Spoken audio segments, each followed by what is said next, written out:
Bioquímica, aminoácidos e proteínas.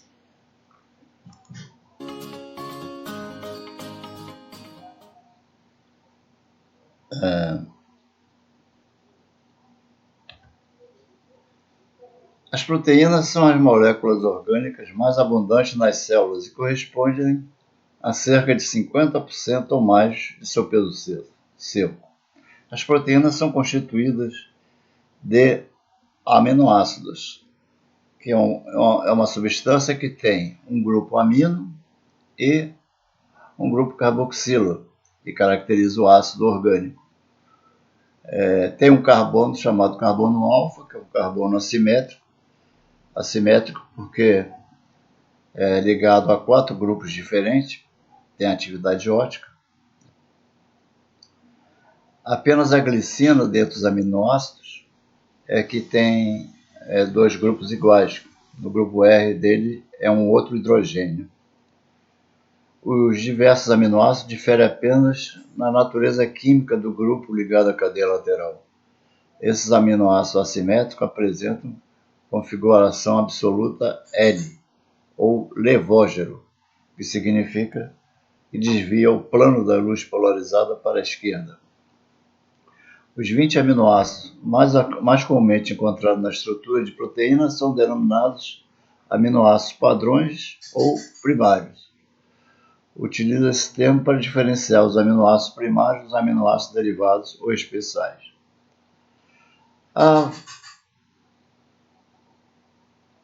Dois aminoácidos, quando interagem, formam o que nós chamamos de um dipeptídeo. Nesse caso, um grupo amino de um aminoácido reage com um grupo carboxilo do outro aminoácido, formando uma ligação covalente denominada ligação peptídica. A ligação peptídica une os aminoácidos, formando os peptídeos e as proteínas. Quando temos mais de 100 aminoácidos ligados, nós temos um polipeptídeo, que é o caso das proteínas. A classificação dos aminoácidos. O estudo da composição e polaridade do grupamento R permite agrupar os aminoácidos em duas classes, distintas. Aminoácido com grupamento apolar ou hidrofóbico, ele não gosta de água, são menos solúveis devido à ausência de grupamento hidrofílico no grupamento R. A glicina é um exemplo, conforme você vê abaixo. Ela tem o carbono alfa ligado a um hidrogênio, a 2 hidrogênios. Os outros aminoácidos possuem grupamento R polar não carregado, possuem grupamentos hidrofílicos, que significa que gosta de água, que não se ioniza, porém confere muito a maior solubilidade do aminoácido. É o caso da cisteína e a tirosina. Aqui vemos alguns exemplos de aminoácidos. Aminoácidos neutros apolares tem alanina, ala, valina, val, leucina, leu, isoleucina, ile, fenilalanina, FeHe, triptofano, metionina e prolina. Aminoácidos ácidos, o ácido glutâmico, GLU, e o ácido aspartico, ASP. Aminoácidos neutros polares, serina, trionina, cisteína, tirosina, asparagina, glutamina e glicina. E aminoácidos básicos, lisina, arginina e histidina.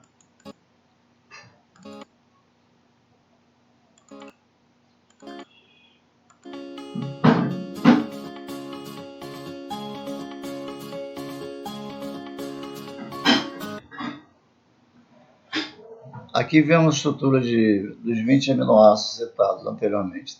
Vemos a alanina, a arginina, a aspargina, ácido aspartico, treonina, triptofano, tirosina, valina.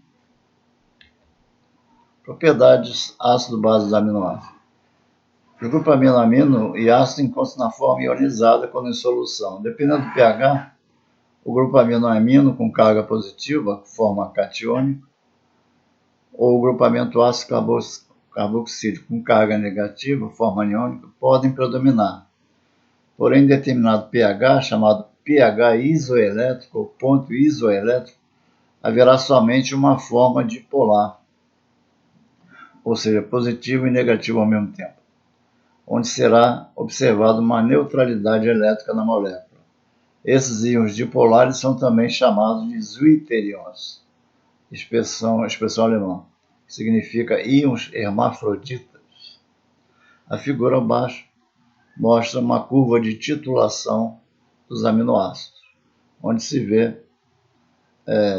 o PI, ou ponto isoelétrico, que seria a média aritmética entre os dois pK, pK1 e pK2. Função das proteínas. Entre as funções que podem ser atribuídas às proteínas, destacam-se seu papel no transporte de oxigênio, hemoglobina, na proteção do corpo contra o organismo patogênico, anticorpos, catalisadores de reações às enzimas, receptores de membrana, atuação na contração muscular, actina e miosina, além de serem fundamentais para o crescimento e formação de hormônios. As proteínas podem ser classificadas em dois grandes grupos, as globulares e as fibrosas. As proteínas globulares formam estruturas com formato esferoide. Nesse grupo são encontrados as enzimas e anticorpos, que têm uma ação dinâmica na célula. Já as proteínas fibrosas organizam-se em forma de fibras ou lâminas, e as cadeias de aminoácidos ficam dispostas paralelamente. Essas têm função estrutural.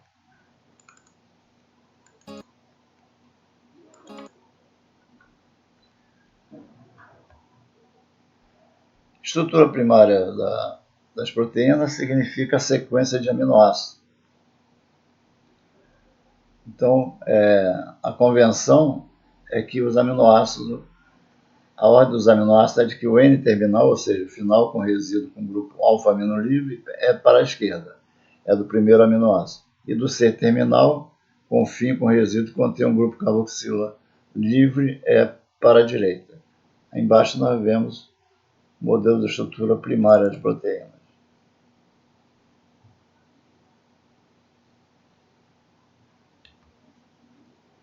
Estrutura secundária, terciária e quaternária. A estrutura secundária relaciona a forma que a cadeia polipeptídica assume no espaço, que pode ser alfa-hélice ou beta-folha pregueada. A conformação em alfa-hélice é conferida através do ângulo de torção que o resíduo de aminoácido apresenta na ligação peptídica, estabilizado por conta de hidrogênio, um oxigênio, do grupamento carboxila, de um carbono alfa, e o H do grupamento amino de outro aminoácido. Um exemplo claro, um exemplo simples. Quem lembra dos telefones como era antigamente, tinha aquele fio que todo cacheado, todo envolvido assim. É o caso da estrutura primária das proteínas, da secundária. E a estrutura terciária quando a relação de cadeia polipeptídica no sentido de estabilizar a conformação tridimensional, e finalmente quando a junção de duas estruturas terciárias tem uma estrutura quaternária das proteínas. As proteínas sofrem um processo chamado desnaturação proteica quando são expostas a extremos de pH ou temperaturas elevadas. Nesse caso, ele perde a sua forma, sua configuração original, e perdendo então a sua função.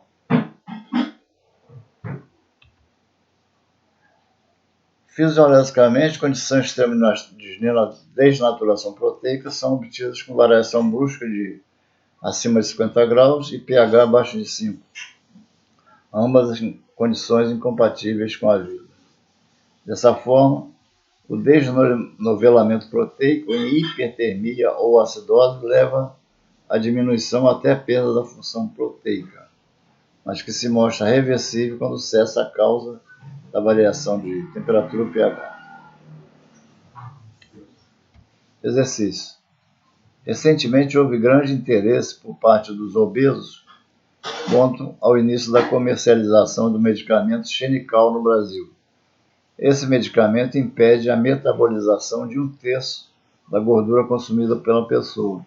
Assim, pode concluir que o xenical inibe a ação da enzima A. maltase, B. protease, C. lipase, D. amilase e E. sacarase.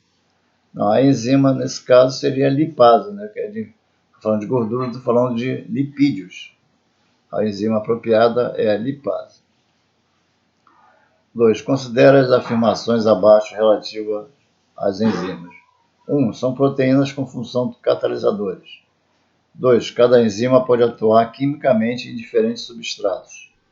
3. Continuam quimicamente intacta após a reação. E 4. Não se altera com as modificações de temperatura e de pH do meio. São verdadeiras. Aí, no caso, analisando os itens, as enzimas realmente são proteínas com função catalisadora. Ela acelera o processo, acelera as reações químicas que acontecem nas células. Cada enzima pode atuar quimicamente em diferentes substratos. Não, uma enzima ela só pode atuar num determinado substrato. É um tipo de mecanismo, conforme está mostrado aqui na figura, em verde e amarelo, tipo chave-fechadura.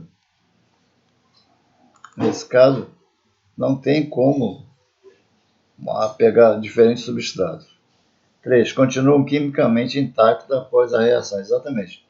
Ela participa da reação, diminuindo a energia de ativação do processo, para que o processo seja mais rápido, fornecendo uma superfície de contato maior, então os reagentes têm um contato maior. E ela sai intacta após o processo. Não se altera com as modificações de temperatura e pH do meio. Ela se altera, porque ela, sendo uma proteína, né, as enzimas são proteínas, sofre um fenômeno conhecido como desnaturação proteica por extremo de temperatura e pH. Então, são verdadeiras apenas a 1 e a 3. 3. Assinale o que for correto. O amido e o glicogênio, substância de reserva, são carboidratos classificados como polissacarídeos. 2. A quitina é uma proteína encontrada na composição do exoesqueleto dos insetos. 4. Os lipídios, componentes da estrutura das membranas celulares, são insolúveis em água e solúveis em solventes orgânicos, como álcool, éter, clorofórmio e benzeno. 8. As proteínas são componentes estruturais importantes nos seres vivos. Elas são formadas pela união de aminoácidos por meio de grupamentos amino e hidroxila com perda de hidrogênio, o que é errado. 16. O bom funcionamento de uma enzima depende de fatores como temperatura, concentração de substrato e pH. Exato. 32. Em geral, cada tipo de substrato sofre a ação de determinada enzima que lhe é específica. Exatamente. E 64. No final da reação, a enzima não pode ser reutilizada. Ela volta para o processo. Então, como resposta aos itens corretos, o somatório dos itens corretos dá 53. São corretos. O item 1, o amido e o glicogênio são substâncias de reserva, são carboidratos classificados como polissacarídeo. 4. Os lipídios, componentes da estrutura de membranas celulares, são insolúveis em água e solúveis em solventes orgânicos como álcool, éter, clorofórmio e benzeno. Exato. 16. O bom funcionamento de uma enzima depende de fatores como temperatura, concentração de substrato e pH. E 32. Em geral, cada tipo de substrato sofre a ação de determinada enzima que lhe é específica, aquele mecanismo chave-fechadura. Nos dias atuais, sabemos que, número 4, que as moléculas de proteína são formadas por dezenas, centenas ou milhares de outras moléculas ligadas em sequências com os elos de uma corrente. Assinala a alternativa que menciona quais moléculas formam as proteínas. Então, tem os itens A, B, C, D e E. O item correto é o item B, moléculas de aminoácidos. 5. Para que uma célula possa produzir suas proteínas, ela precisa de aminoácidos, que podem ser obtidos de duas formas: ingeridos em alimentos ricos em proteínas ou produzidos pela célula a partir de outras moléculas orgânicas. Nas alternativas abaixo, marquem respectivamente como são chamados os aminoácidos que um organismo não consegue produzir e como são chamados os aminoácidos produzidos a partir de outra substância. Os seres vivos produzem uma determinada quantidade de aminoácidos e não produzem outros. Os aminoácidos que não são produzidos pelos seres vivos são chamados aminoácidos essenciais. E os aminoácidos naturais são aqueles que são produzidos pelos seres vivos. Então nós temos que ingerir os aminoácidos essenciais a partir dos alimentos. Então é o item E. 6. As proteínas são formadas pela união de moléculas de aminoácidos e desempenham diversos papéis no organismo, como função estrutural, enzimática, imunológica, dentre outros. De acordo com seus conhecimentos sobre proteína, marque a alternativa errada. Então, a alternativa A. As proteínas podem diferir uma da outra no seguinte aspecto: quantidade de aminoácidos na cadeia polipeptídica, tipos de aminoácidos presentes na cadeia polipeptídica e sequência de aminoácidos na cadeia polipeptídica, que é verdade. B. Os aminoácidos essenciais são aqueles que o organismo não consegue produzir. Exatamente. Falamos agora no item anterior. C. As ligações entre dois aminoácidos vizinhos em uma molécula de proteína é chamada de ligação peptídica e se estabelece sempre entre um grupo amina de um aminoácido e o grupo carboxila de outro aminoácido. Exatamente.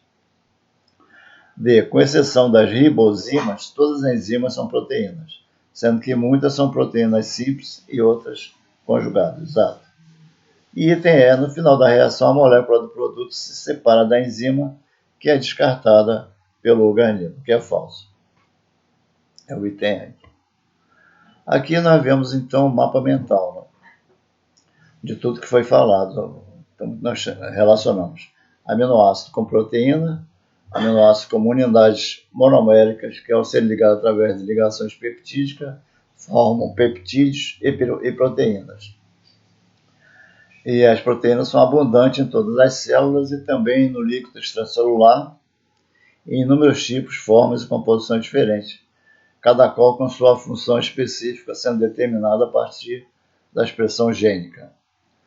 As proteínas são sintetizadas a partir de organização de um conjunto de 20 aminoácidos. A forma e a função da proteína é determinada a partir do tipo, organização, quantidade e sequência de aminoácidos constituintes. Então nós temos ao lado a estrutura de um aminoácido, vimos propriedades dos aminoácidos e titulação de aminoácidos. Chegamos então ao final. Muito obrigado pela atenção. Espero que vocês tenham um bom proveito no estudo da bioquímica.